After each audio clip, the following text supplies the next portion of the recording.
Janet, so that therefore you see that I can come back and compromise. Okay.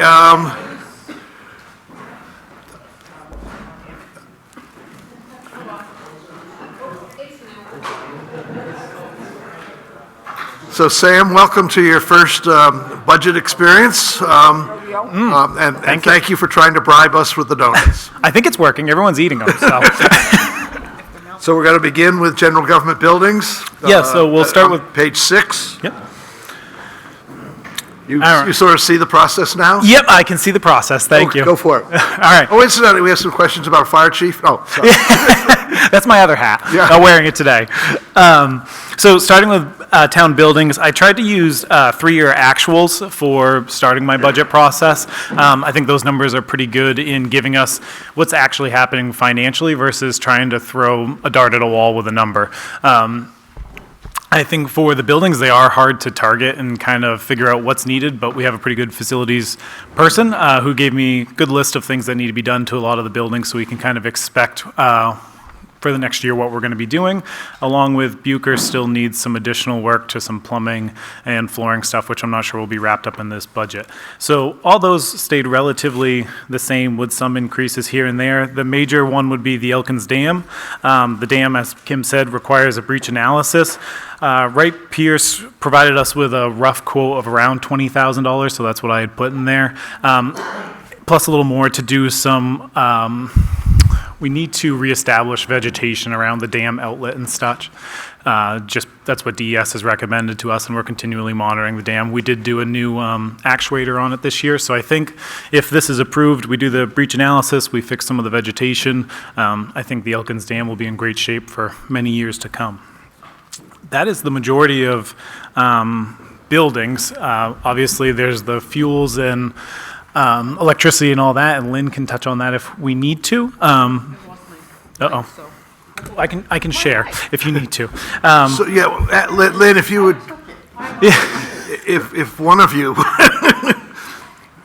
would comment on the text here that talks about community power impact on electricity costs. Well, I can certainly address that. So let me pull up electricity. 41L. Okay, so this is electricity for all buildings, and as you can see, I've not moved it at all from what we're hitting for today. Our rates are fairly stable with Eversource, and because Community Power has promised to keep us under Eversource, I didn't expect a huge spike in that. And when I estimated for 2025, I did not estimate that we would save money off of over Eversource. So I think that level, keeping it fairly level, in a lot of instances is just a smart thing to do. It did go up in a few spots, but that's just because usage has gone up in those areas. But particularly the the Academy building is way up. First one on the list. It is way up, but again, based on I was able to get the history of what we have spent and tried to pull it into a more in line with what we were spending. As you can see, it's not even on here. Our electricity went up for streetlights immensely in that category, but. Yeah, like I said, some of the plays we were a little low in based on the actuals, so I tried to bring it up in line, but a lot of them I just level funded. Well, it happens to be the first building here, the Academy building. So, correct. So we might want to look at what... You want us to turn off lights? No. What are we doing so differently suddenly? You can't answer that today. But. Right. Well, again, I think we were underfunded last time, and Okay. The mix was incorrect. And then if we want to jump over to heating, which is something that I also load in, as you can see, we've gone down in some instances, and we've gone down in almost all of them except one. We contract for 19,000 gallons of propane from Irving every year. And then the amount that we pay this year is incredibly low. It's $1.41 a gallon. So I've brought the number down in line with that 141 a gallon. I don't see it going lower than that, but I also don't see it, we're not as volatile as we were, so I don't see it really going up very much.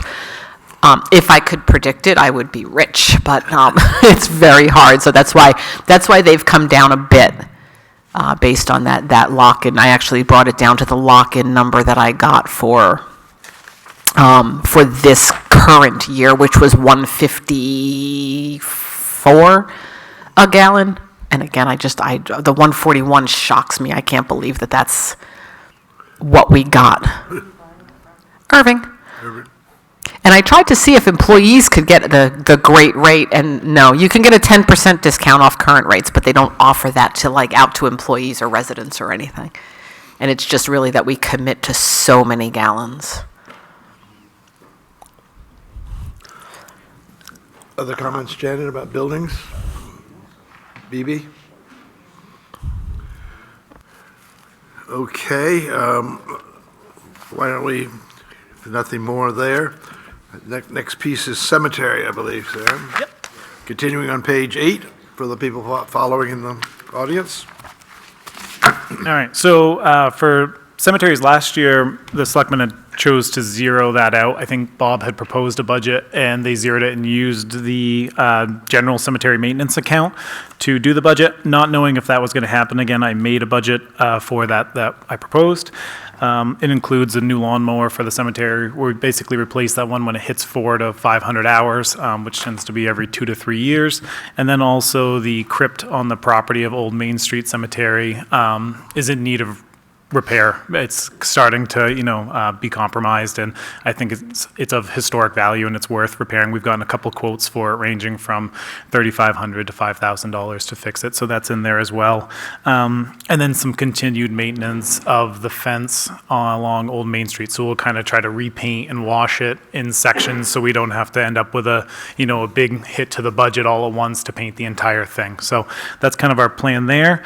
I talked with Lynn before yesterday about the general cemetery maintenance, and after this year there would be $98,044 available. So I think you could do what you did last year again, just in my opinion, but I still submitted a operating budget for the cemetery. I think you have to do that because we have to decide how much to take out. Oh, okay. Huh? Any sense, either one of you, about continuing to use the reserve fund for cemetery maintenance? Use it. Yeah.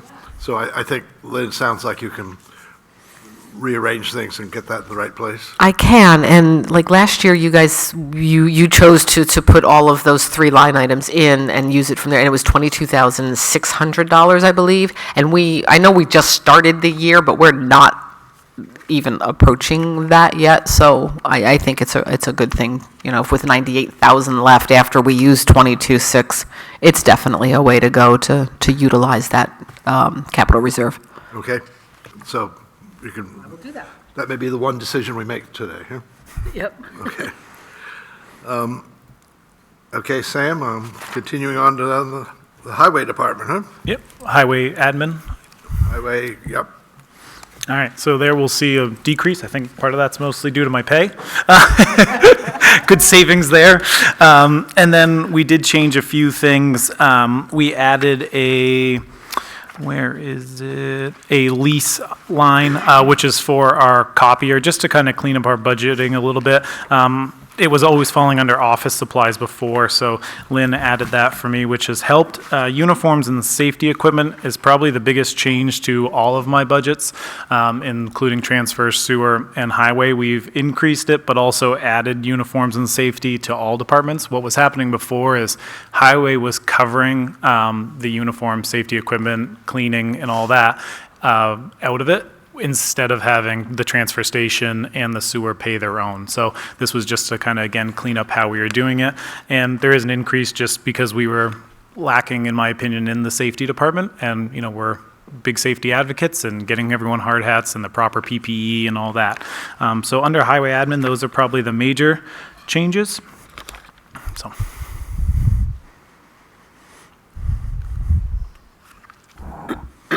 What's this new charge here for equipment lease? That's under, okay, I had moved on to highway streets yet. sorry. No, but that was the new one under, oh, yep, excuse me, Oh, sorry. no, yeah, she was talking about under highway admin. The equipment lease is that's the one for our copier. Okay. We have a lease for the copier in the highway department building. Sorry about that.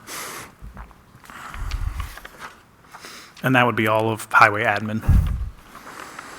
Wait, oh, sorry, one more question. Yeah, please. I can't, I was trying to find my spot, so is the 4,200 for the computer licenses? Yep, so computer license, there's an additional $3,000 on there because once the building asset management program's running, we have to pay annually on that $3,000. So that's why there's an increase there. And I assume it's going to hit the 2026 budget as long as we can get everything, I would hope, up and functioning by then. So I'm expecting to have to start paying that. So, Okay. yeah.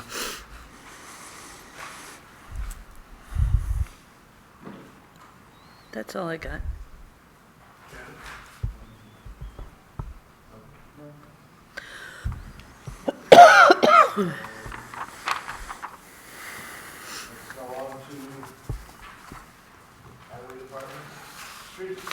Okay. All right, so highway streets, just kind of working down through. Again, I used 3-year actuals to kind of go through my budget and figure out what was happening, and I think those are pretty good numbers to represent what we actually do and, you know, help me as a new person to have that data so I could say, okay, this is pretty good. I also, on some lines, just started at 0 and then made a lot of phone calls and saw exactly what culverts cost us and exactly what drainage materials are, and tried to just kind of get more real-world numbers so I would have better knowledge for myself. And yeah, I did that with a lot of these. So like sidewalk maintenance, you'll probably see a pretty large increase there from 1,000 to 5,000, but that's because, as we all know, our sidewalks are a hot topic in town for good reason. And outside of the purview of the CIP plan that we have in place, there's still a lot of sidewalks in Elkins and on our side streets that need attention just to remain ADA compliant and safe. So that's probably the first major increase. The next one would be a large increase to equipment lease and maintenance. The reason for that is in the process, and it was actually after we had already made our submittal to the CIP, the roadside mower, when we were getting prices for talking to numerous companies and salespeople, they made it aware to us that we can actually rent a roadside mower for $7,500 a month, which is about how long we need it for versus owning it. So what I'm like to do is remove the roadside mower entirely.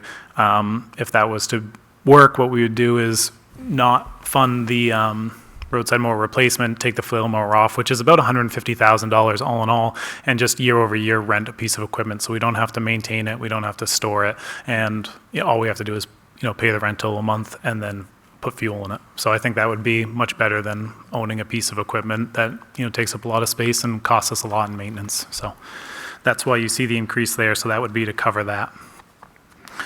The next major one would be calcium chloride. That's what we use on the dirt roads, you know, to keep dust down and help with compaction. We can no longer buy half loads of calcium chloride. We used to be able to buy a half load and we can't anymore. All the vendors I have called, many only want to sell us a full load at a time. So that may cause a little bit of a yo-yo effect because we don't need an entire load. We only have about 6 miles of dirt roads. So one year we'll buy a full load and then I think the next year the line could be, you know, 0 to reduced, and then the year after we would buy a full load instead of, you know, I just don't have another way to get calcium unless I buy the whole load. And it does store fine. It just, you know, will sit in our facility and then we'll use it. So, and that's basically the big changes for the highway department. Sam, what about, you're not going to do anything about upgrading dirt roads? So upgrading dirt roads, I think, was zeroed a few years ago, and I think that's because our gravel line is pretty robust, and as we've been paving dirt roads, we're having less and less, and the gravel line is basically covering the maintenance that we're doing to it. So it was kind of a redundant line, in my opinion. And you know, we don't neglect the dirt roads by any means. We still replace the culverts on them and put gravel on them once a year and calcium and all that. So I kind of feel that it's an unnecessary line because our gravel line is pretty good, so, yeah.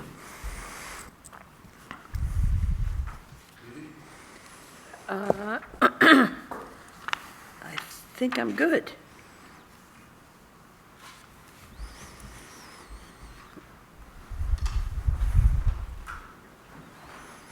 Oh. Yep, that and, yep, that. Go ahead, And yep. also, the sand went up about $13,000. Yep, so sand was changed. We got our price again this year for what it is. Usually, we only see a price increase every other year. I tried to use the data that we had available. I put that in my narratives, kind of talking about like how much we use each year, and then we always add a buffer in case we get a late season or early season storm, or a couple ice storms eat up a lot of sand. So I think I accounted for 5,000 yards. It seems like we only use 3 to 3,500, but 5,000 kind of seems to be the safe number. Talking with other towns and highway departments, I think the last few years have been light snow years and ice storms, but this year could be bad. It's so hard to predict Mother Nature, and then to project what's going to happen a year from now in this next budget is even harder. So that's why I planned for the increase there. But that's something also that can stay in storage. Yep. Yeah. So we keep this sand shed at the end of the budget year. We'll make sure that the sand shed is full, so then it's not immediately when we start a new budget having to fill the sand shed and stuff. So, yeah, we try to plan for that. So, Okay. I think as winters change, we get more and more ice versus snow, and unfortunately, ice just requires a lot more sand. So, That's it. my bribery working. You weren't supposed to stop so soon. So basically, the rental of the mower and the trying to price out the sand and the calcium chloride is where all the increases are here. Yep, correct. Fair? Yep, and I would say, while the increase to the budget for a line item of the lease and maintenance, we won't have to own a piece of equipment, insure it, fuel, maintain it, all those things. We were putting $4,000 worth of tires every 2 years on that machine, and if we get a new one, it's going to be the same thing. When we can rent one and not have to incur those costs, I think it makes a lot of sense. So it's a big piece of asset that we don't, in our opinions, need. Do you have other assets that the same thinking process is going to go to and down the road? Yeah, a big one would probably be the grader, to be completely honest with you. If we could pave all of our dirt roads, which 6 miles isn't a lot of dirt roads, we wouldn't need a grader anymore. That's a $750,000 piece of equipment. And even if we did have some remaining dirt roads, there's companies that come in and all they do for business is just grade dirt roads for municipalities. And so I don't see why we would want to own a grader anymore, to be honest with you. Modern day just says that it's not really needed. A lot of towns that don't have graders use their loaders and put wings on them, and that's what the city of Concord does, Manchester, all that, because they don't really have dirt roads, so they don't need to incur that cost of a grader. So, You're saying it could plow as well, until we stop using it. yeah, exactly. We would use it until, either something catastrophic happened to it, or, until we get to the point that we don't have dirt roads. The grader probably, it's the most expensive piece of machinery. It's the oldest piece of machinery we have, and it has the most amount of hours, but it's probably the most reliable piece of machinery we have right now, which, it's a 1989. It's got 10,000 hours on it, but there's no point of replacing it if it's not costing us money, and it is just, it's dependable. So, that's why you're seeing us request a backhoe over a grader. We just don't need the grader. We need a backhoe, so.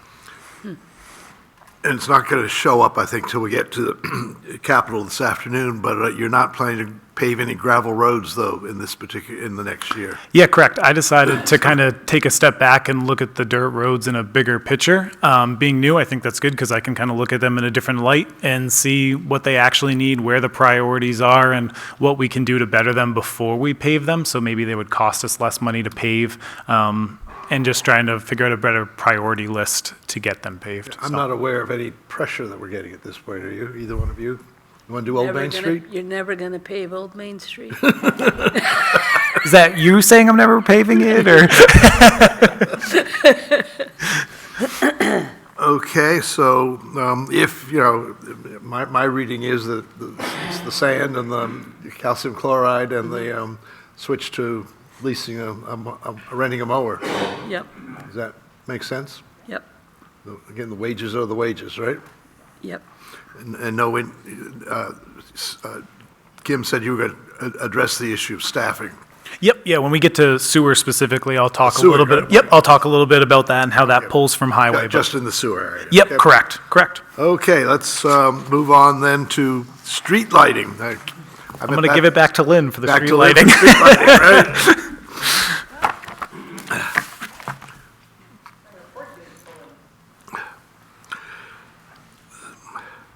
So you're going to continue to leave us at a flat number for street lighting, is that right? Yes, what number for In line street with lighting? everything else you said about community power? 4315? $12,000? Yes. What's my street lighting line item? Sorry, I have to pull it up this way. No. Yep. 4316. That's close. 4316. Okay. Okay. Moving then on Nope. to the train. Oh, I'm sorry. I moved, okay. You okay? Yeah, I think this line item shows and I'm coming in lower than actuals for 2024. So I didn't know if that was something you guys wanted explained or not. Why are you coming in lower? I'm glad you asked. So when we put the crosswalk in at on Little Sunapee Road, everybody in that area, most people in that area advocated for a crosswalk. And yes, it's not a big deal for Sam to get his crew down there, paint a crosswalk once the state agrees to it. What was not seen, I think, is that because we have a crosswalk, we need a street light on both sides. We only had a street light on one, so they put in the street light and billed us for it. And that was a $4,900 charge. So that's why that line item got overspent in '24, but I don't feel the obviously need to bump it up again. So that was a capital cost as opposed to an It operating? really was, yeah. Okay. Yeah, kind of unforeseen, but Got it. Okay. Anybody on street lighting?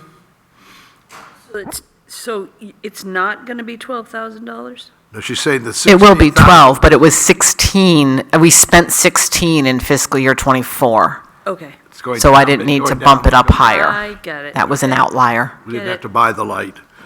All right. So, okay. Janet, anything on street lighting? No? Okay, on to transfer station. All right, the exciting one. So we have a new contract with Mount Carberry to, for our tonnage for the landfill. Before we went just mindset of let's just continue to bring it to a landfill, I talked with Mike Fowler. He's the Public Works Director of Meredith. We've worked closely with Meredith for many, many years because they were the landing zone for our tractor and trailer to then get it hauled to the landfill from there, which is in Berlin. And there was concern or maybe question about we should be considering doing waste energy, where we would bring our trash to an incinerator. And I looked into that pretty extensively, and Mike Fowler did as well, because we kind of use our collective buying power as two towns to try to reason why we might, get a better rate, which did work with the landfill. But we found that the waste energy was just, it's too much money. It's $95 a ton, where right now we're going to be paying $66 to go to the landfill.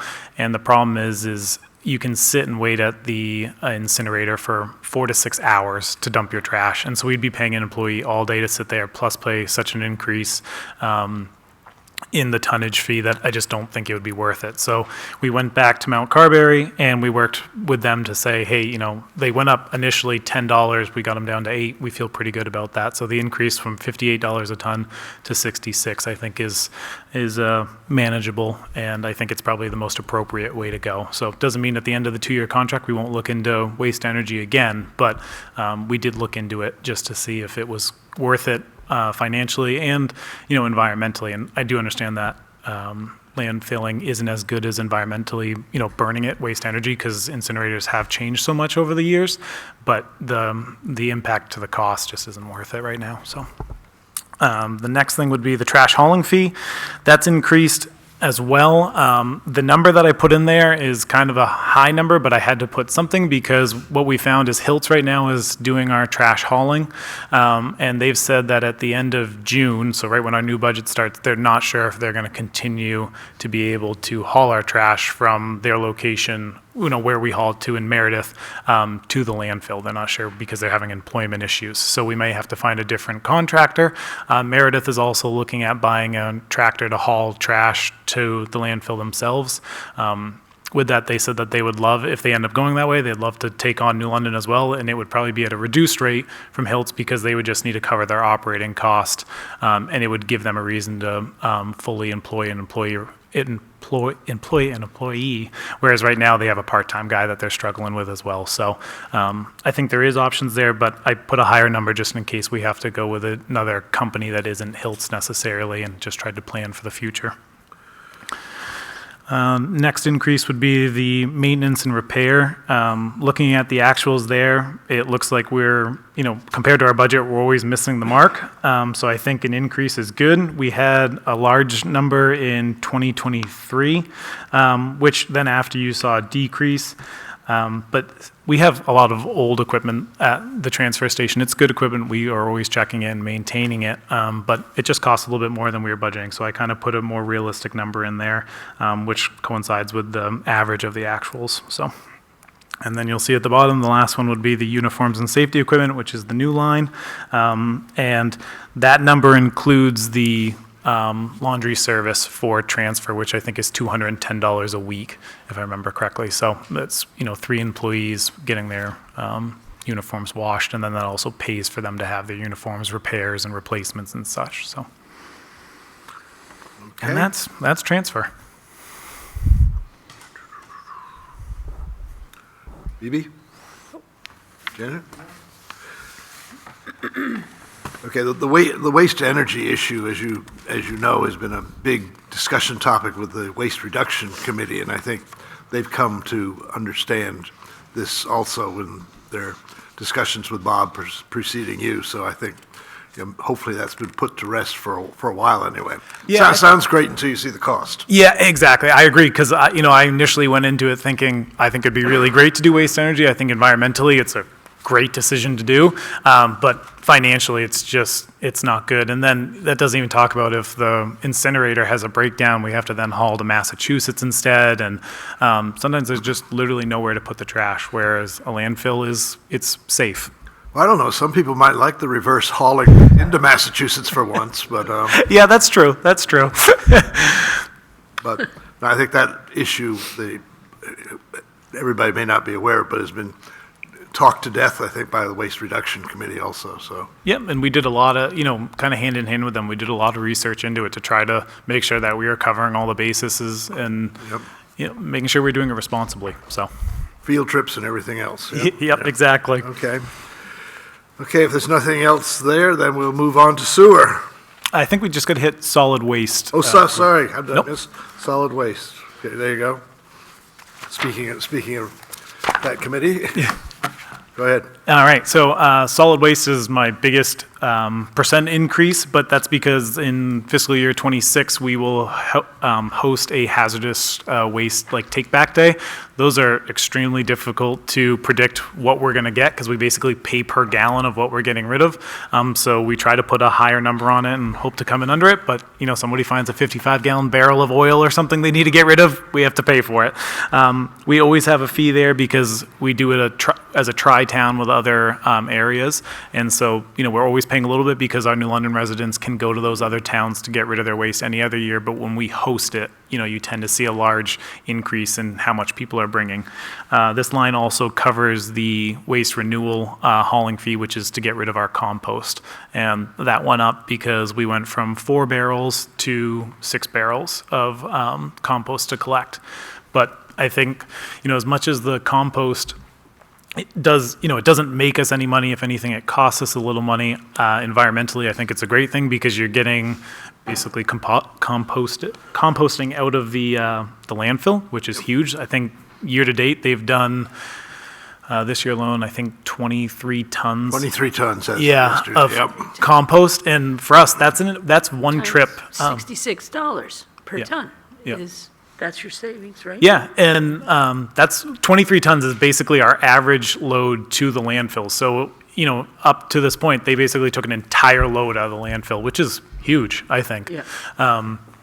So I think it's a great thing to do. And that's solid waste. So looking back, so it looks like every 3 years we get the hazardous waste. Yep, correct. Since we do it as a tri-town, every 3 years Every we get 3 in. years, so this Yep, happens to be our yep, year. it's our turn. Turn, okay. Every 3 years. Anything else, folks? Nope. Now can we go to sewer? Now we can go to sewer. Here you should know everything perfectly, right? I think so. I think so.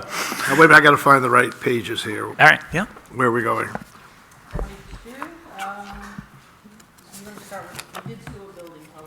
Yep. Yep, that was covered under buildings. Page 22.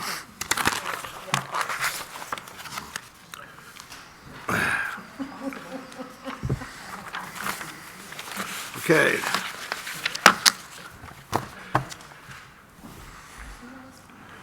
All right, so, I think it's impressive, Sam, that you're actually reducing that this year? No. yeah, well, overall, you have a reduction because we went from 2 full-time employees down to 1. I know. We tried it with 2 employees. It was nice, but just, it really was a little bit overkill, I think, and then financially was difficult for us.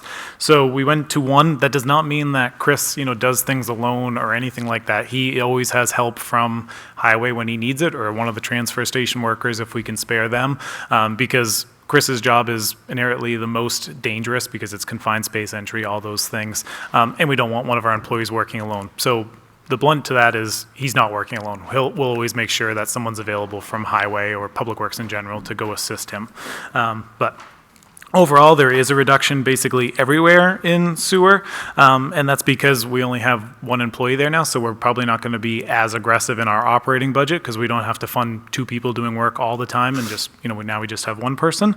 So I think it's just as simple as that. We just kind of looked also at our averages and made more realistic budget that landed to our 3-year average actuals. So we just made adjustments, which meant lowering it. So I think, yeah, and we had a really good decrease in our rate to Sunapee, and that's due to the work that we've done on our system, but also our private entities like Colby Sawyer and some of the other private areas have done extensive work as well. I mean, Colby Sawyer went on a massive slip lining campaign a few years ago, and we saw immediate decrease in flow there.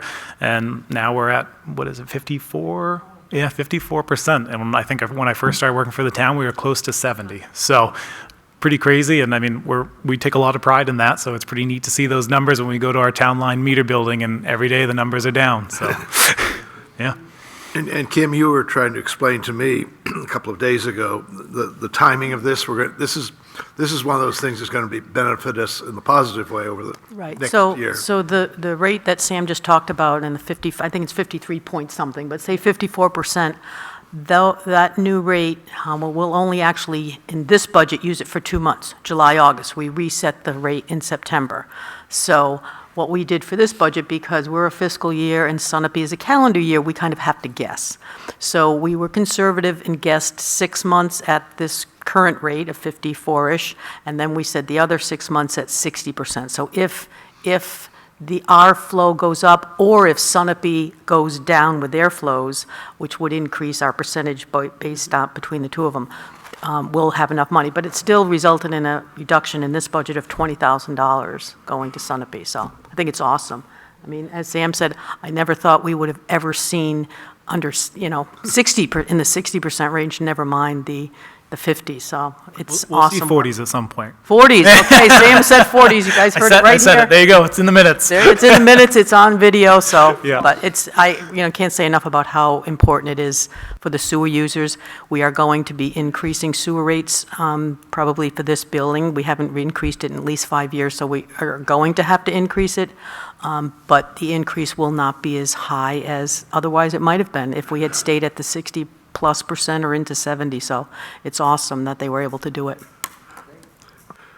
And a paid commercial about water here, which is that if we would spend the same amount of attention to where the leaks are in the system, we might find more water capacity, just as we've, in this case, found less sewer usage. So correct. The work that you all did on that is really fantastic. Thank you. Yeah, You're all, absolutely. we expect the same thing on everything else, too. We're going to try our best. So anything else for Sam, either one of you? Can Sam just take a minute on the slip lining? I'm not sure everybody knows what that is and Yeah, how sure. slip lining helps with our sewer flow. Yep, sure, please.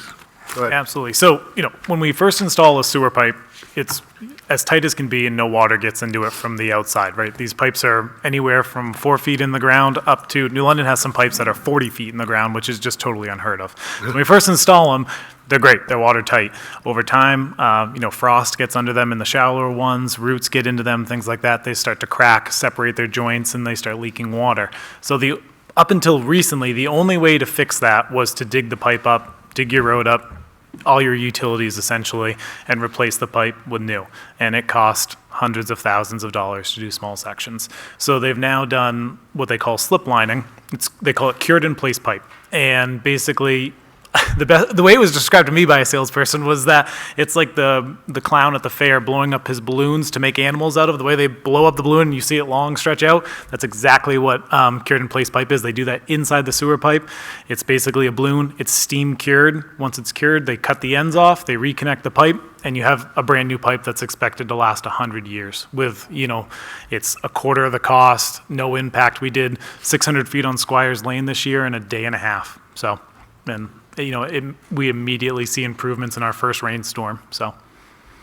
Yep. Just like a coronary procedure. Yeah, exactly.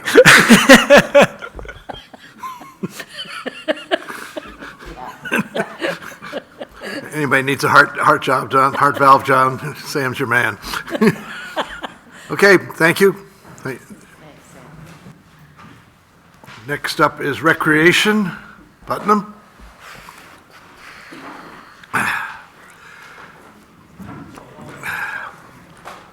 We are now on page 16 and 17. Yes. So, pleasure to be here today, and I want to make a quick plug for our upcoming event this Sunday. The Haunted Happenings event is going to be happening from 4 to 6 p.m. on Main Street, the Green, and really excited about that and want to say thank you to the Department of Public Works, the Fire Department, the Police Department, the various volunteers who will be helping with crowd control and helping hand out candy, do various other things, but it's a great event. We're really excited to be hosting it again this year, but it is a heavy lift and there's a lot of moving parts, so we appreciate everyone taking the time and the energy to make it happen. And as of now, the weather looks okay. So, first off for me, we start with the big part of the waterfront staff wages, which is the most significant part of my budget after the salary. So for us, the staff is really important for having them be well-trained, reliable, and that we hope to have kids who come back year after year if we can. We had looked in the past at past budgets, projections of what we would like to have for staffing at each beach, and then that compared to what we actually had. So this year's budget is an attempt to try to decrease our budget to match it a little bit more with the actual staffing we saw and find a balance between not having the budget be so high, because a lot of times over the last few years we had money left over in the staff wages. So we want to try to get that number down to match it to what we actually saw due to what we want to have safety-wise and the ideal scenario, and then what we have with sometimes with kids being absent or not be able to be there, or weather and things like that. So this year's number is based on how many days we have for the year, an average number of staff per day, the hours we have open, and then the rates. The rates are going to stay the same for the attendance, but are going to propose to increase the starting rate for the lifeguards from $14 an hour to $15 an hour. We had an average of $15.70 per lifeguard based on projections of who might be returning, who might be coming back or who is returning, who's coming, or who's going to be new, and then our one possible person who was our highest paid person. I reached out to Colby Sawyer, Sunapee, a few other resources at other places in the state and what town are paying, and I think it's $15.70, right where we need to be. The rates go from $12 to $18 for lifeguarding jobs in New Hampshire. I think the higher ones are related to more professional lifeguards, maybe ones you would see on the oceans, that are much older and more specifically trained than our lifeguards. So certainly we want kids who are going to be motivated to be with us and come back and do their jobs well. But I think where we're at of increasing the starting rate from $14 to $15, I think would help us entice new people coming in. And then I think that's kind of my spiel about that. Do you have questions about that, clarifications? So, obviously, the waterfront wages are the major item in this budget, other than Putnam's compensation. So, questions on how he's going about this, and the issues that we have from time to time on keeping them there and so on. Bibi? No, I agree, you've got to increase the wage to try to attract. I know you continue to have a tough time staffing the beaches. Janet? That's it. I guess I wonder if $15 is enough, based on what I see other summer companies are offering to employees, like the Villa, working at Hannaford's, that sort of thing. And I just think we're talking about safety, and I think maybe you would get more kids trying out for this and have a better quality of applicant if it were a little bit more than that. Mm-hmm. I just don't feel that $15 is going to be enough. Yeah, and I think you mentioned other places, and I think everywhere is having to raise their wages. So I think that is a hard thing that we want to be enticing staff. We are competing with other places, and our role is really important. But it is hard when there are places paying $20 and things like that, which, those numbers start to add up really, really quickly, even in our short season. But I can look at raising, starting at 16.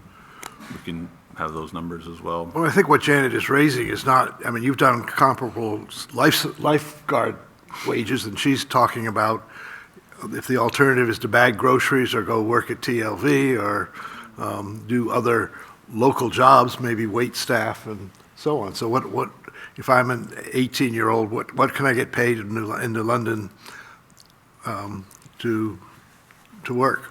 Mm-hmm.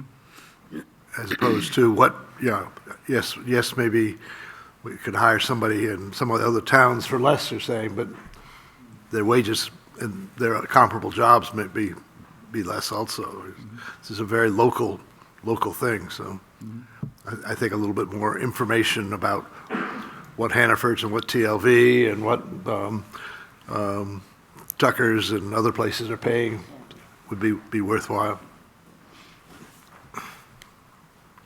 Mm-hmm.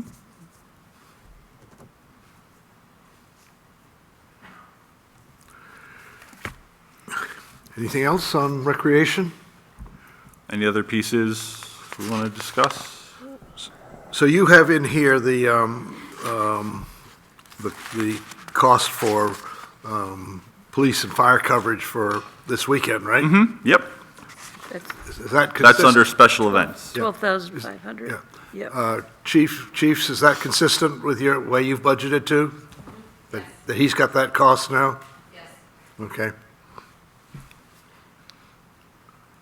Putnam, how many conferences have you been to this past year?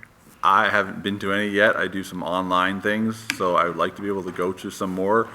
As of now, the main use of that training, conferences training, is put towards our lifeguard and safety consultant, and then putting back the reimbursing the guards for their certifications and recertifications. But I would be excited to be able to do some conferences if I can. But there are the resources, the New Hampshire Parks and Recreation Association, and then the national version of that. They have a lot of online things that they can do. And I did the Certified Parks and Recreational Professional program. I did that exam, so I finished that, and there are a lot of resources there that I can do for training and ongoing professional development. Okay. I guess the reason I bring it up is for future events, for different offerings that the town might have in mind that you would think would be different, something different we haven't done in the past. I think pumpkin people are great, and of course Adam and Sam's pumpkin is wonderful, but Libraries is pretty good too. library is good too. Stiff competition. There's a Fire lot. department's in there too, guys. We put it up yesterday morning, and we have 230 votes so far. Really? Yeah, That's so great. people really. Sorry, Jay. We did not pay for the endorsement, just saying that. But anyway, I do think it would be, like, are you planning to do a winter carnival Yes. this year? Yep. And there used to be a chili fest, anything like that? Some different ideas that we haven't perhaps done for a while might be worthwhile to look into. I was going to ask the reason for the increase in lifeguard and swim supplies, $1,000. Yes, so that is mainly due to replacing rescue tubes, which are the long, skinny, kind of foam things that they swim with, used for rescuing. And then also the main part of that is going to be, we do need more uniforms, which are sweatshirts and T-shirts. Okay. And that's always, we try to predict who would hang on to theirs as returners, and then who would need new ones. Okay. And then how much use is the van getting? The van is not getting as much use as it should be, for sure. And that's a goal to be moving forward, to try to use it more, to be able to use it for programs, especially with kids. I need another person to do that with me, and I put that in special events last year to try to pay another person, whether it was a beach attendant or a lifeguard who was local, to be able to help me do those events, because I don't feel as safe if I have a group of 8 or 9, 10 kids to do that by myself. So the hope would be able to do more of those events where we're using the van to take advantage of half days or over the vacation. So it's a staffing issue, but I agree that we want to use the van more. And that's on my radar, and I know I've probably been saying that for a while, but we definitely want to use the van more. I agree with that 100%. So can you just give a quick list of the events that you've got for the year? Obviously, the Halloween is the biggest expense for the town, but you do a lot of other events too, but you're sharing expenses with other groups? Well, sometimes we try to collaborate with other groups on things. We do things with the CFA. We did the art programs with them. They're going to be doing, so if we look at November, we're going to try to do an after-school group with kids kind of related to Thanksgiving and gratitude. I'm going to try to do that after school, and then we are going to do Christmas holiday events. We're going to do the Festival of Trees again here, running from the 22nd, I think, to the 31st with the trees set up here. We're collaborating with the Lake Sunapee Chamber of Commerce on that. I hope to be able to do some Christmas kind of holiday vacation event for kids, whether it's outdoors or something art-related. And then we do have the Winter Carnival coming up Friday, the 31st through Sunday, February 2nd, where we will have the fireworks, s'mores, and hopefully chili down at the SAU, and then we hope to have an kids art event here in collaboration with the CFA that Saturday, and then we'll do the second version of the spelling bee here, which was really well received. That's in collaboration with the Rotary Club, and we hope to do a skating event and a kids kind of outdoor event on Sunday, which we had done on Thursdays, but it seems like maybe we can try to do that on Sunday. It's a better day for people to do that, so we would try to do those 3 events for Winter Carnival, and then we would have the next big event after that, post from the summer, would be the Strawberry Fest, which is going to be on June 21st, I believe. A Saturday again on the green. We're looking forward to that.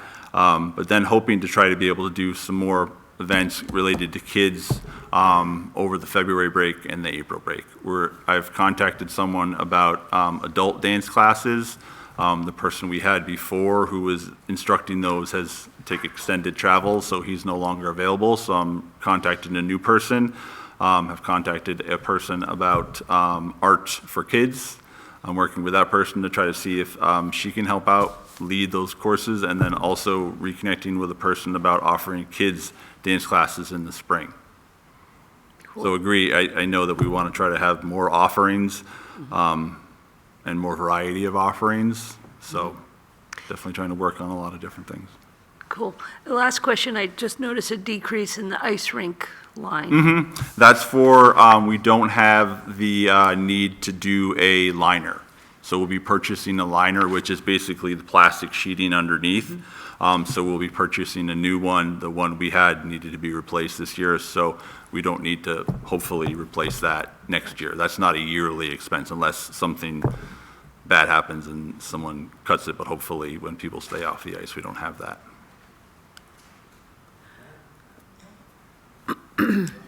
Okay, thank you, Putnam. We've been going 2.5 hours, and I've noticed that there are 5 members of the Budget Committee in the room, which is fantastic. So while I said at the beginning we weren't going to have interaction with the audience, I would like to, after 2.5 hours, just pause and see if any one of the 5 of you have any observations you'd like to make or broad questions. When we get a majority of the Budget Committee listening for this long, I think it's worth at least asking if any of you have anything you want to say. John? Can we get a microphone for John, please? Here, Sam's coming behind you. Thank you. I'm just interested when we share people with the highway department, with the sewer department, and the sewer department is user financed. How do we just ignore the fact that how this person that's being shared is being paid? Sam borrowed another microphone to answer you. Go ahead. No, I'll take that one. Oh, Lynn's No, got we are absolutely fiscally responsible regarding that, and when someone runs for the sewer department, they put it on their time card, and that pay and the expenses get billed out to the sewer department. Oh, wonderful. Great. Yeah. Is that going to be your only question the whole season, John? No, I'm working on it. Yeah. His only question, Public Works-wise. Any one of the other 5 of you want to make an observation or ask a question? Charlie? Charlie?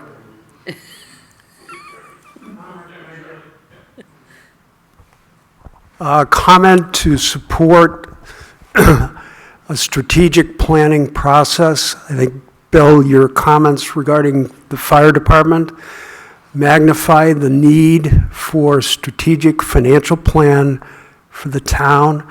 I would suggest to the select board that you make a recommendation or request or demand that the budget committee assume that responsibility versus some other area, and do it in a collaborative manner with the department heads as appropriate. Because I think my general reaction to the budget is I'm delighted with some of the reductions, I'm delighted with some of the revenue offsets, but I continue to have angst around a process that just looks at one-year budget that has clearly long-term implications. Thank you. Thank you, Charlie. Amen. Lou? Sorry, Lou. Excuse me. Thank you. I have two, not issues, but two comments, and one of them deals with, and I will side with Charlie Kelsey's. It's we know what's going to go, we have an idea what's going to happen 5 years, 10 years down the road, and I think we need to, as a community, come up with a strategic planning process. I think a good beginning is going to be in the contract that was done through the Housing Commission, that is going to look at what do we do forward. We know what's going to happen, if we look at the demographics of New London, if we're going to have X type of population, we're going to need X type of services, because after all, what we do is, as a government, is to provide services, and then tie it into the financial side of the house. And I think that, just things like parks or whatever. The other issue, and I think we all need to work together, is on employee retention and in accession. When we look at up until recently, in the entire state of New Hampshire, now there's 4 communities that had full staffing in the police department. We were lucky to be one of them.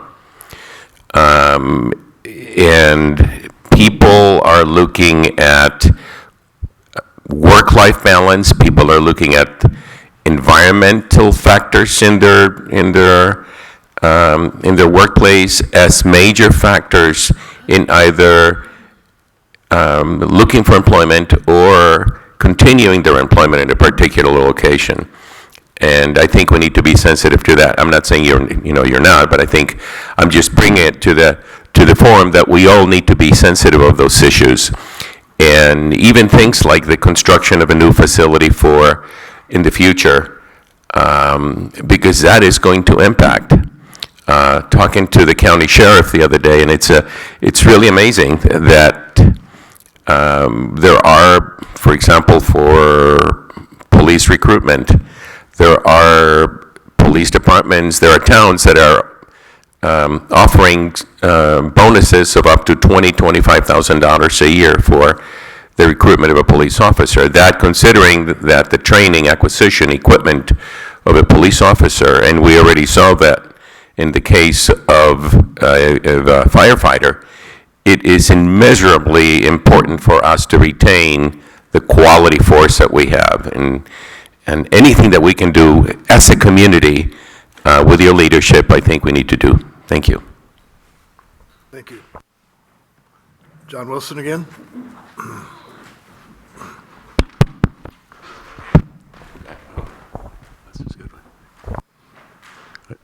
As I sit here, I'm concerned about sort of the confluence. I'm still, okay. Don't touch that in, yeah.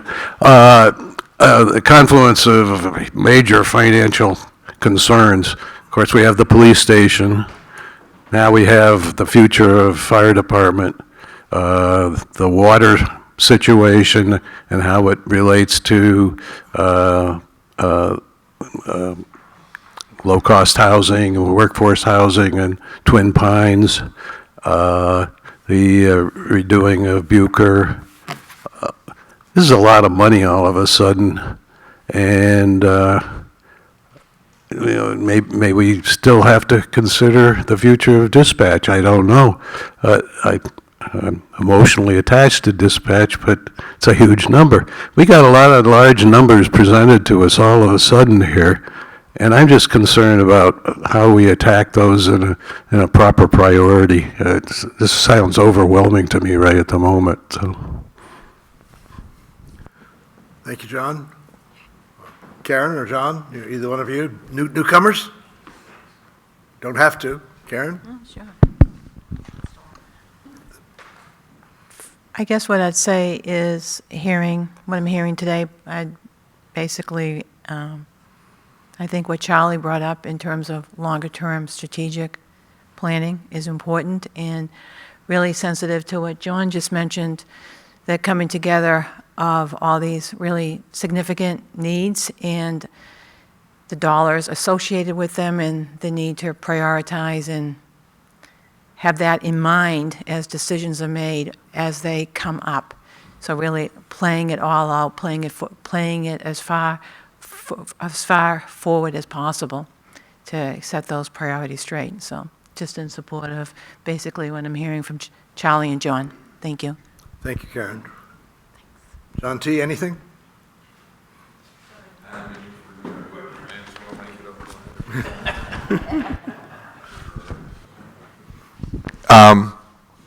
I agree with Charlie as well, and Lou as well, about the long-range issues, and was pleased that you brought that up, Bill, especially as it relates to the fire department. It seemed like there's a great deal of planning there to do to stay ahead. The one thing that I was wondering that sort of plays into this as well is when they brought up the calcium chloride. Brought up the calcium chloride budget that we were going to build 2 years, and this is a very operational question, I apologize. Where do we keep an inventory list? Does that stay on a balance sheet? Are there additional opportunities to buy large quantities of things and then spread it over multiple years for savings?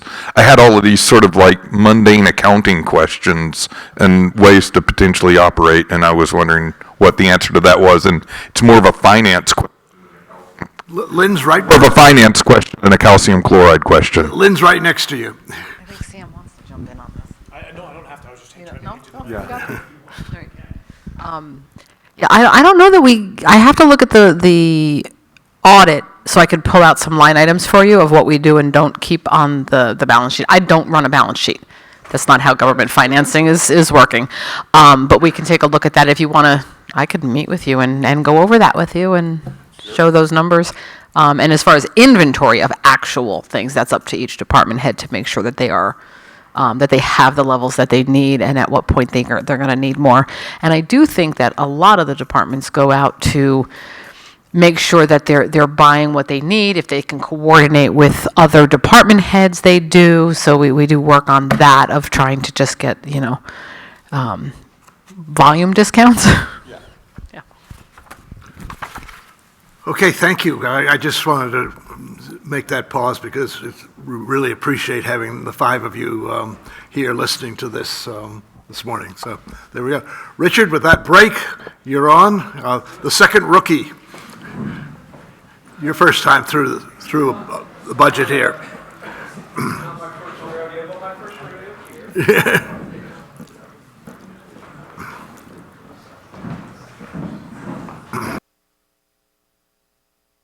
So for our purposes, slightly different. The detail is in the big binder, not in the number sheets. It's under tab 5. It's got some nice color and so on. It's 2 pages. Okay, Richard. Do we have something? It's not going to bring up. Oh, okay. Okay, well, we'll just talk it through with us. So first and foremost, I apologize. I'm a little bit under the weather still, so please bear with me. But I am soldiering on as best I can. A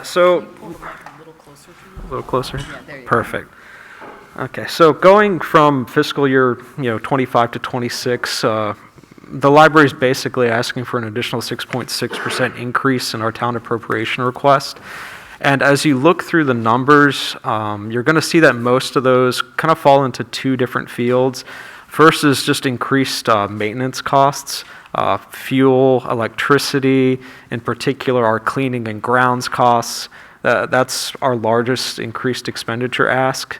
And then the other thing really, and I think this is more of a difference, if you will, between one director and the next director, is I do want our receipt actuals to actually, be kind of realistic targets of what we can actually bring in on a year-to-year basis. If you look through our receipts, which is the first part of that spreadsheet in the green, you're going to notice that some of them are down, but it's because in past years we never got close to bringing in that money. For example, the previous director budgeted $10,000 that they would get through grants, and the most they ever got was $600. So in terms of year to year, making sure that we are as transparent with our budgeting process as we can, I just did not think that that was a great thing to continue to do. So I've reduced that, and then also a couple of our other actuals through receipts. And that gets us still to an increase of 4.1% year over year in terms of the library's receipts. A lot of that is due to a great return on our Tracy funds. Those are the Joe Cubitt managed funds. So we're gonna that $31,000 that you see, that is gonna happen. We're very excited about that, and it's gonna offset some of those more manageable receipt expected money coming in. But then just going into some of our expenditures, I'm going to pick out a few lines that I'd like to talk about to make sure that everybody's most informed. And first off is our downloadables. So this is going to be under books and related materials in our disbursements. So that is an increase of 36.4%, going from 11,000 to 15,000. And this is twofold. Number one, we do work with the New Hampshire State Library. We have a consortium, if you will, where we share resources, and we have the state library as kind of the all-seeing eye, if you will. They're the ones who have the contracts in place for our overdrive and e-materials. So that cost is going up this year by, I think it's about $1,300. So that's part of that increase. But then we're just seeing really, really good engagement in Hoopla. Now, Hoopla, for those of you who do not know, it's a cost per circulation model of e-materials, but it's all on demand. So think of it like, you pull up Netflix and you want to watch a movie, you click on it and bam, it's up there. So that's kind of similar on just with e-audiobooks, e-books, but it is expensive. Now, people love it because it is on demand. They get what they want right away. They don't have to wait in line, but the costs are traditionally a little bit higher. Now, that was a service that was really incentivized during COVID because we had so many people who were not coming into the library proper. We still wanted to make sure that they were getting their money's worth in what the library can support. But it's just gotten so popular, and it is expensive, that we decided that we're going to move some of our other materials lines. Oh, thank you. Perfect, Lynn. We're going to move some of our other lines to accommodate that increased cost. So that's why that number in particular, those two factors, is higher. Whereas you can see some of the offset from the other lines, that minus 27 and the minus 10 there. For, excuse me, audiovisual and online resources in particular. We kind of looked at what's circulating well, what is the community using, what is it not using, and that was what was informing our decision making there. So, any questions on that one before I move forward?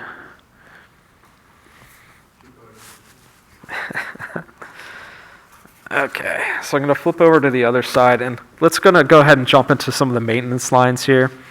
So we have a couple that are, again, these are some of the larger increases that we have. So number one, electricity, that is going up for us. We do use Eversource, and Eversource is increasing their rates. Can I stop you there? Lynn, Absolutely. Lynn, are they not part of the community power issue that we were discussing earlier? Eversource's increase in rates shouldn't impact them, should it? I don't get their electric bill, so. Not part of it. Yeah, They should be part of it then. Well. So that's something that I'd be happy to work with Lynn on in the town. Right now, I'm just going off of what they have sent me. Yeah, you're new, but the town has gone to community power, which has guaranteed, as Lynn said earlier, that we'd have no increase greater than what we're paying for Eversource. So that should be an item that somebody in your group ought to look at. Okay, we can definitely do that. Pardon me. So that is the first increased line. Wait, I will say they are part of our 19,000 gallons of propane, so we are together on that one. So. Yep. So the other larger increases you're going to see are grounds and cleaning. So the prior director, had the idea of maybe trying to find somebody who could be on staff to provide that that ground management and that cleaning management on a day-by-day basis. Realistically, that just didn't happen. We couldn't really find that person who would be competitive at a dollar-to-dollar cost to what we are currently using for contracted services. So we're really just, if you look at past year actuals, we're just getting back to where we were. That's what we pay. We're very happy with the service that we're doing through Thoroughly Pro and their cleaning, and we're just going to keep with it. For grounds, a lot of that is through chippers. We contract them for our grounds maintenance. They're one of the few places who are thoroughly approved for the Lake Sunapee watershed region in terms of their specific mixture of chemicals and other nutrients that they do to support the green. So their costs are going up a little bit. It's $1,000. We're just making sure that we're ahead of the curve in our request. And then the last one I kind of wanted to highlight towards the end, bookkeeping and minutes. Our long-term bookkeeper is going to be stepping away soon, so we will have to go out and find another one. And we're just going to. I'm going out on the limb that they're probably going to be a little bit more expensive than what we're currently paying. So that's for that modest increase as well. Okay, so those are the ones that I wanted to highlight. But is there any questions that anybody has for me?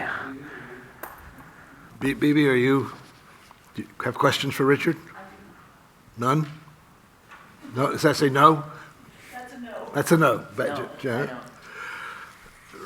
Richard, in addition to my comment about community power, I've been confused over the years, and maybe you can help me.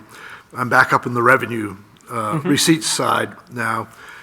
The question of library reserve funds, what can you tell me is going on there that suddenly that's gone down to zero? Well, the well is dry. And where did they come from? So the library reserve funds were basically the additional funds that we had in our checking accounts. And over the past 3 years, you can see that we had a disbursement of a request of $44,000, a request of $42,000, a request this year of $25,000 to kind of offset our town appropriation request. There's just no more money now. In our current fiscal year, I think we have $22,000 left, but that's also being earmarked through that $25,000 line that you're seeing.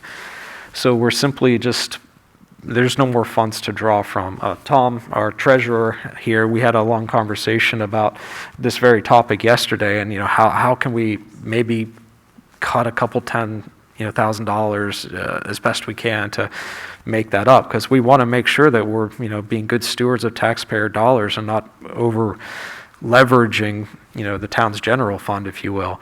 But we've squeezed as much from that stone as we can. Yeah, we have 3 CDs in Mascoma Bank that the trustees of the library. Say, microphone, please. We have 3 CDs in Mascoma Bank that the trustees of the library oversee, and those are exclusive of what Joe and the trustees of the trust run for the library. And 2 of the 3 CDs at Mascoma are restricted, so we can't tap any of the money of those. And the one unrestricted is the one that we've been using for this line 14, the library reserve funds, and that's down to $22,000. So there's no more money there. We could tap it for another 22, but that would zero it out. So I think philosophically there's been a change from one director to Richard that we're not going to be tapping these funds, and that we'll try to get Joe to drive more investment income out of the big trust and go from there. I guess my observation against that is, since this department budget is the second highest of all the ones we're looking at, it would seem to me that either you'd want to try to get more in line with the overall expenditure pattern of the town, or you'd want to, if you want to spend more money than most of the departments do, find another way to fund it other than just the taxpayer. It's easy to create a budget and then say, well, we don't have enough funds, but we'll just go to the taxpayer. And in our overall sheet here, this department is the second highest after the fire department in terms of proposed increase. That's just my observation. So, Well, my observation is that the lion's share of the expenses in the town are personnel, and personnel expenses are going up between step raises, COLA, and unless you want to cut hours or bodies, there's no way that these budgets are going to go only one way, and that's up. well, that goes to the question that Charlie Kelsey was raising earlier about having a longer-term plan. But all of the departments have the same personnel issue that you have. In fact, I believe we said to Chief Cobb that some 85% of her budget is personnel costs, and we're all grappling with how to balance the inevitable increase in personnel costs with all the rest of the costs. I'm simply making an observation that somehow the other departments, with the exception when we heard about the fire department's longer range plan, we all need to begin to come into an understanding that we can't keep spending at the rate of 6.5%, and expect that the taxpayer is going to want to have their taxes go up by 6.5%. So one place or another, we have to balance it, and I'm not sure where it is. It's more an observation for the library trustees to understand why, at least I may have some angst about your budget versus others, because you're asking for the town to pay a premium for over what you're raising to cover your own costs. It's just an observation. Well, you got to remember that we're in an inflationary environment for the first time in years, the last couple of years, and our insurance is going up, our electricity's going up, our compensation's going up. Every department, exactly the same issues. You have nothing different than the rest of the town. That's a fact. There's nothing different in the library. You have an old building, like the rest of the town has old buildings. You have lots of employees. You have operating costs. You have book costs or online costs or whatever. Those are equivalent to cars and bullets and swim lines and so on. And so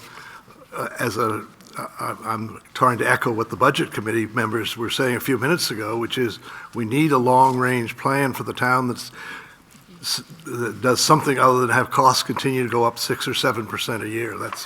Don't know what it is at this point, but we all need to work toward it. And I would just, from the point of view of where I'm sitting, ask that the trustees of the library understand that issue as well as we do, I think. And perhaps you do. Well, I think it's contingent upon the citizens of the town whether they want service cuts, because absent service cuts, costs are going up. I mean, that's the reality of the math. So unless you don't want the library open on Saturdays, or you don't want Tuesday night, Thursday night, I mean, I could cut this budget 10% easily, but there would be a significant reduction in services. I mean, that's the trade-off. That's reality. That is that's why we're all sitting here having these discussions. What are the trade-offs going to be? Everybody recognizes we're in the service business generally. We have very little product here, and we're all faced with the same issues. How are we going to grapple with that and still appreciate the role of the taxpayer, who is telling us that they do not want to see 6 and 7% increases, and we haven't yet come to capital items, which fortunately I'm going to have lunch before I have to talk about that. But I'm not picking on you. I'm simply making an observation that we all are facing this problem, and as I look on the summary sheet, it just happens that your number is the second highest number.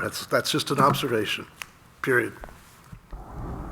I do think that the library can be more aggressive in pursuing grants than they have in the past. One thing that I was able to do at my prior location, and quite successfully, was to work with what we called state grants and aid for construction purposes. As you just said, capital's a big part of this too. And if we can find ways to offset those costs for maintenance, for the repairs that we're going to need to do to the facility, including the exterior, including the repairs to the roof, that are not small numbers. That's how we're going to, to me, make sure that we're doing absolutely our due diligence and finding ways to save taxpayer funds money. I think you're right, Richard. I mean, ultimately, we have to find a way to stop the bleeding from some of these old buildings by making them watertight, airtight, well, I think and so on. So. Yeah, I agree, and we need to stop kicking the can down the road. We just, you do it right or you do it twice, and we don't want to do it twice. Or three times. Or three times. And now Janet's got a question, okay. Your two CDs that are restricted, what are the restrictions? The restrictions are that they basically just compound. You can't tap into them other than for certain purposes. So for two of the three, we've never taken any money out of them. They just sit there and the interest income compounds. And the third. Well, if you can't use the money, what's the point? Well, it's like the $500,000 we have in the Tracy Library Trust. We can't tap the principal. We can only tap the investment income. So that $500,000, it's great, it's sitting there, it produces interest income, but we can't get our hands on that $500,000. That's just the way these trusts are set up, and legally, you got to abide by the terms of the trust.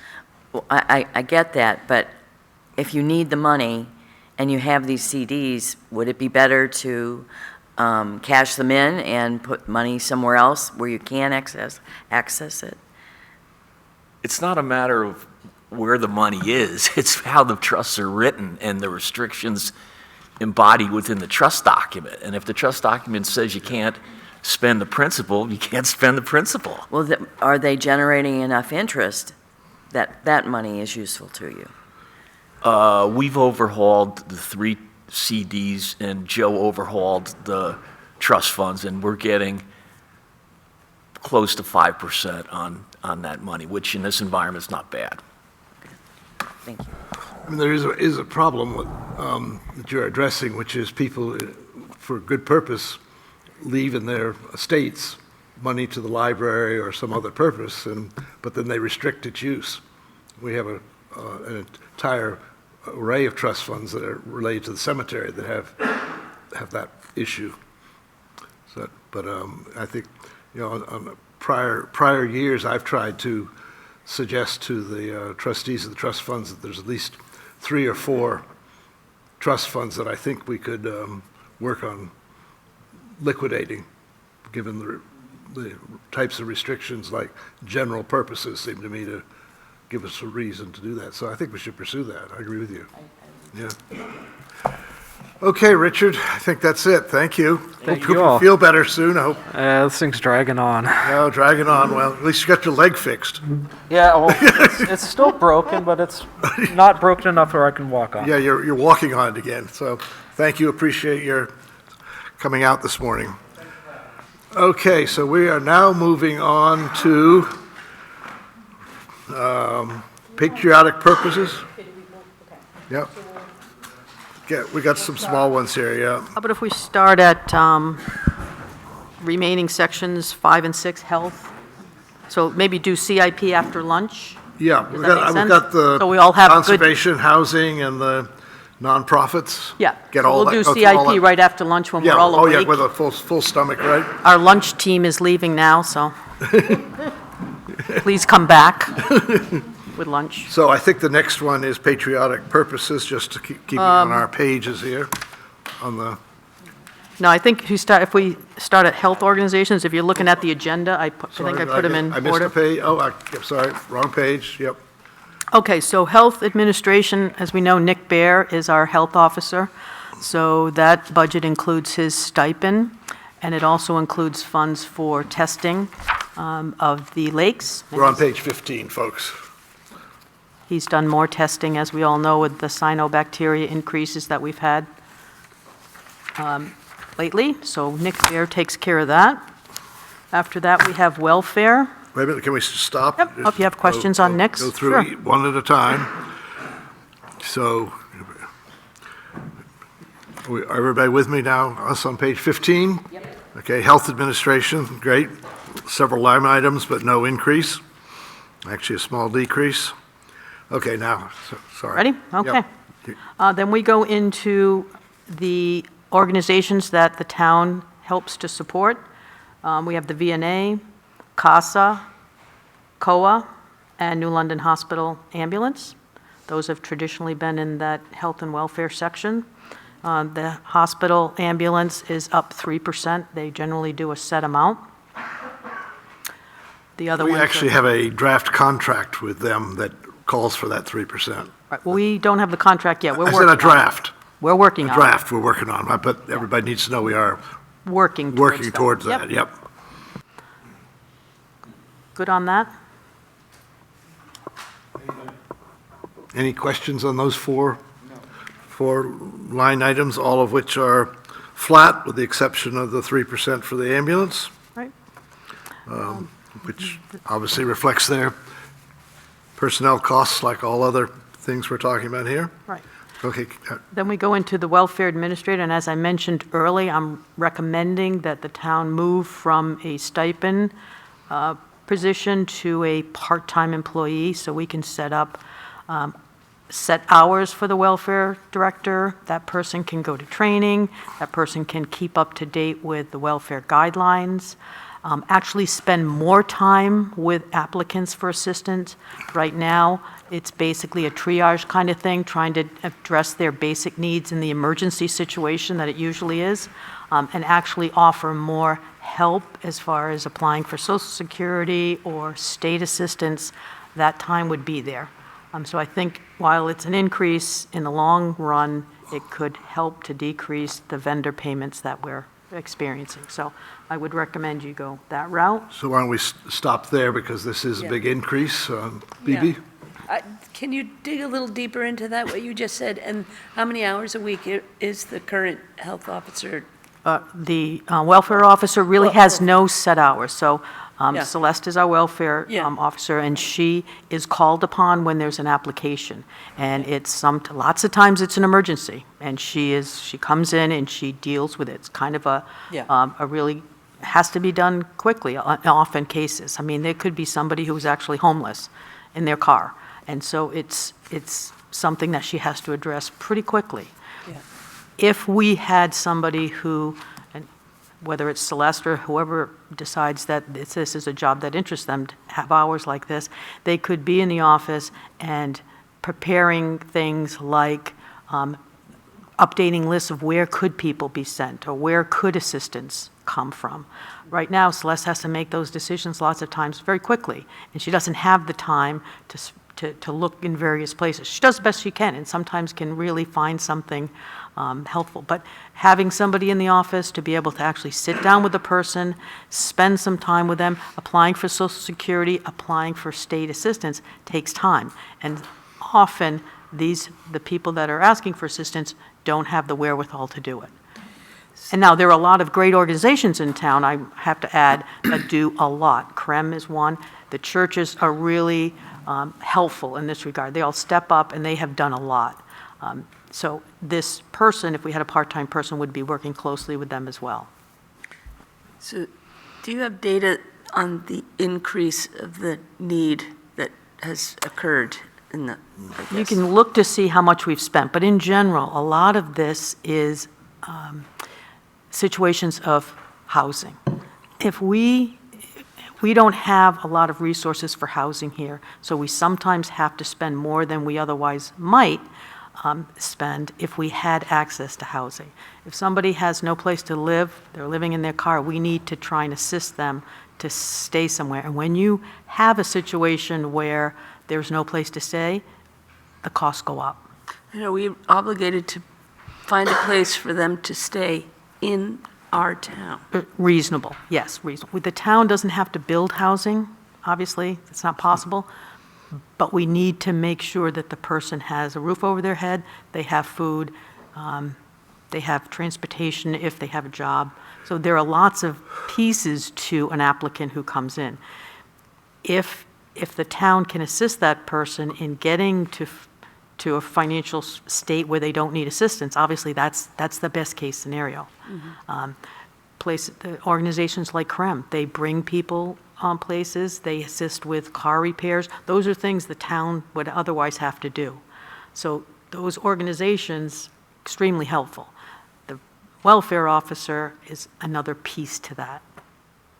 So right now, Celeste does an excellent job. She comes in last minute, but she doesn't really have the time, or we don't make the time available to her to be able to sit there and actually give it some thought, to actually plan things out in her welfare guidelines. You know, those should be updated. She's reacting. She does more reaction than anything else. And that's stressful for her. You know, she might get a call, the police may get a call because, let's say, it's after hours. Then they will call her. And so it's 24 hours. You have to, the town has to respond to these situations as soon as we know about them. Could you give an example of what you just talked about? If we had somebody that had more time doing more research, it might save us money. Right. So if Celeste had, say, a network of places that people could go, say, for temporary shelter, she would be able to, if she had that set up in advance, which we have one place that she uses in town, it's not a big place, but if she had set up even agreements with other towns, surrounding towns, she would be able to put them there and it wouldn't be so last minute. When it's last minute now, if we have to use a motel, I mean, we've had to use motels as, Concord, Loudoun, Newport, wherever, depending on, if there's a lot going on in town, like race weekend or Labor Day or Columbus Day. When those things happen, there's not a lot of temporary housing. Hotels are booked up. Tilton. Yeah. So if she was able to actually have a plan in place, I think that the vendor amounts that we're spending on paying for these things would go down. Obviously, when we have to pay for electricity and those kinds of things, that's not really, you can't really get a deal on that. But if Celeste was able to work more holistically with these applicants, she could help to make sure that they don't get behind on their electricity, so that the bill is $1,000, $2,000, instead of, 1 month. Because sometimes, people's electric bill can be 2 and 3 months old by the time they get to us. So it's a big issue. And again, I think the lack of housing in the state in general isn't helping. And I think, not only would it be helpful to the welfare officer, it's also obviously helpful to the clients, who would then have more of a, they would know for sure that the welfare person would be in the office, this day or that day. Wow.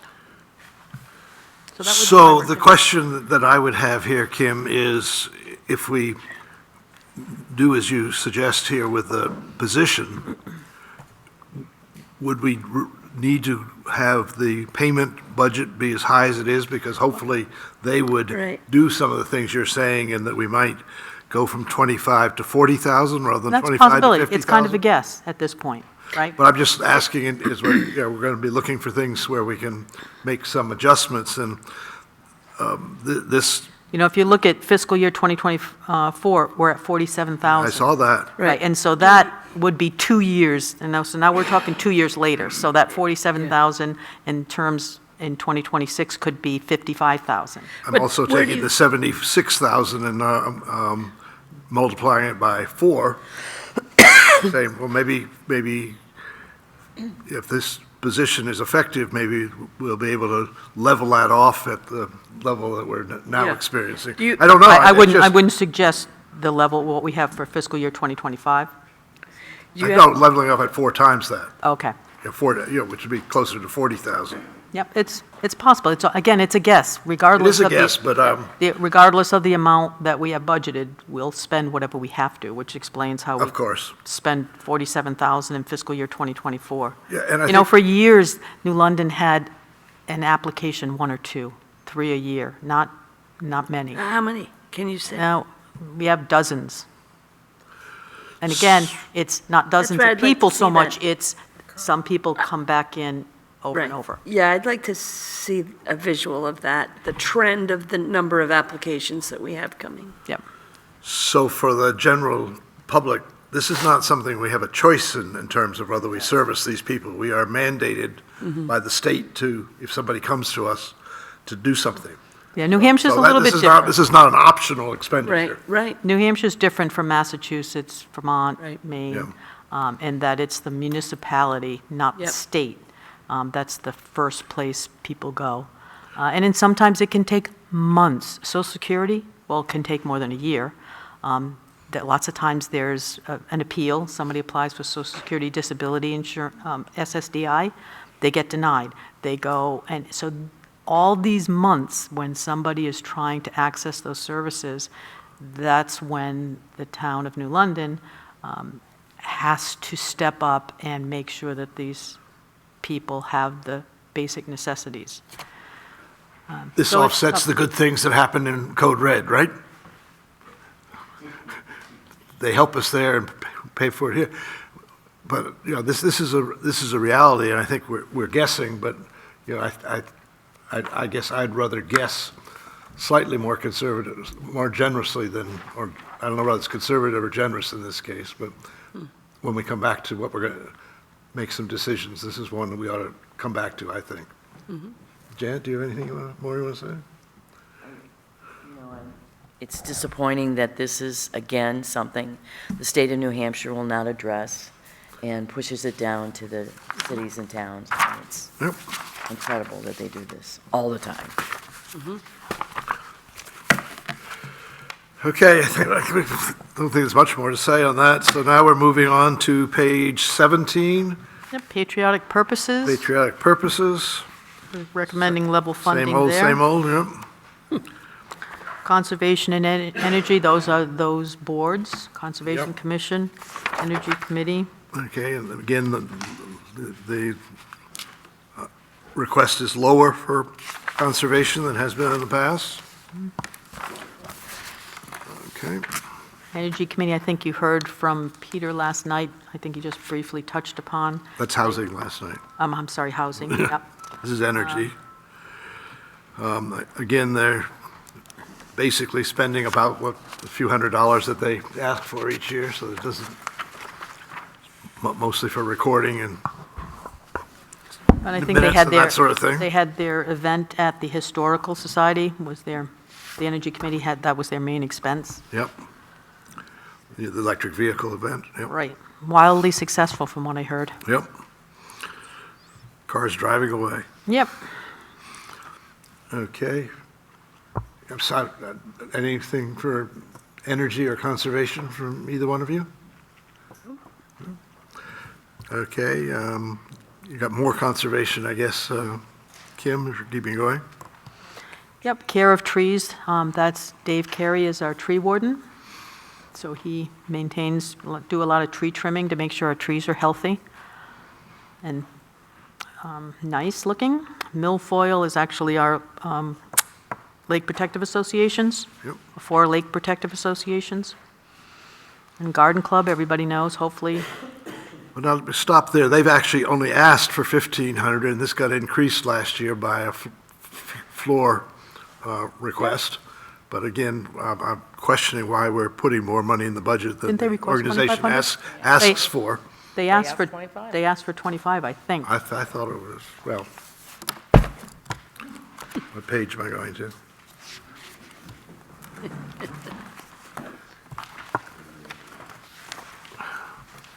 Colin increased the budget last. Colin, right. Oh, it is 2,500. Yeah, they appreciated the 2,500, and so they're going to stay with it. Okay. They're don't want to offend anybody here, so. I was still thinking about the fact that that was not what we voted on last year. Okay, sorry about that. Now we come to Housing Commission, and that decrease is due to Housing Commission's $100,000 grant, and so that $5,000 will be for the things that might not be reimbursable from the grant, as Peter explained the other night, last night. Okay, so that takes care of all the items in, Do you want to briefly Number do number 9 so that we can just finish up with CIP and administration sure. after lunch? Sure, We let's have go a few for it. minutes. Let's just go for it. Okay, so as I mentioned briefly during opening remarks, King Solomon Lodge is a new request. So you and the Budget Committee will discuss a new request. We're going to put it in, if you agree, we'll put it into part of the operating budget with some of the other social service organizations, or you could have it as a warrant article, either way.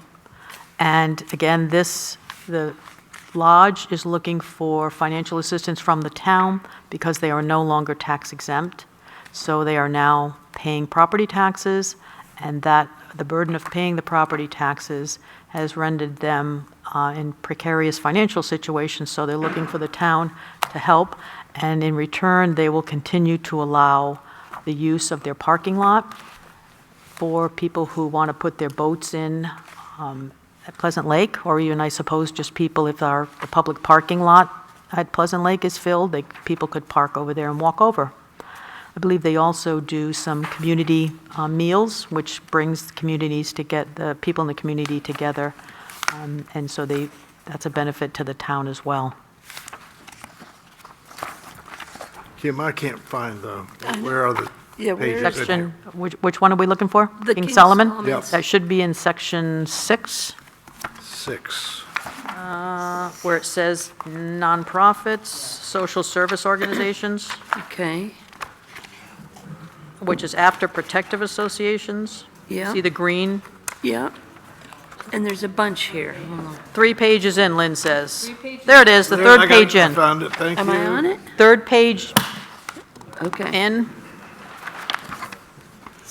Third, social service agency. It's right after the King COA. Solomon. Okay. There we go. I got it. Right Okay. after COA. Okay. I know you heard briefly from them when you talked about the tax exempt status, but we can certainly have them come back in at your next meeting if you'd like to discuss it more with them. Well, let me just hear what BB and Jan and I think about this. I'm in favor of doing it for several reasons. They're allowing the facilities to be used by the public, and that parking lot is crucial to having places for people to park in Elkins. Now, I realize some of the cars won't be from New Londoners, but nevertheless, if that parking lot was not available, it would be a nightmare down there. So I think they have been very generous in the past with using their facilities, so I think we should support them. I'm trying to figure out the amount of money that they're asking. $6,000. Oh, okay. Yeah, I'm in favor of it, too. Okay, so that's fine. And the other one was? And then the next one is the historic markers. Yep.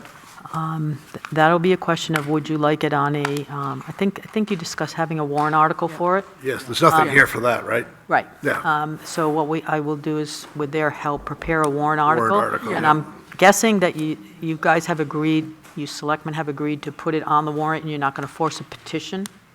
No, Right, I think we okay. agreed to put it on. Right. Yeah. And so Yes. Previous meeting, that yep. group is, Public Works took down 2 of the markers, so they're having 1 refurbished right now. The people on that group of folks will pay for that, and so at town meeting, they'll have a refurbished marker, and they'll also have one that's not refurbished, before and after. And so, Nice. and they'll have a presentation for town meeting to support their request for it. Yep.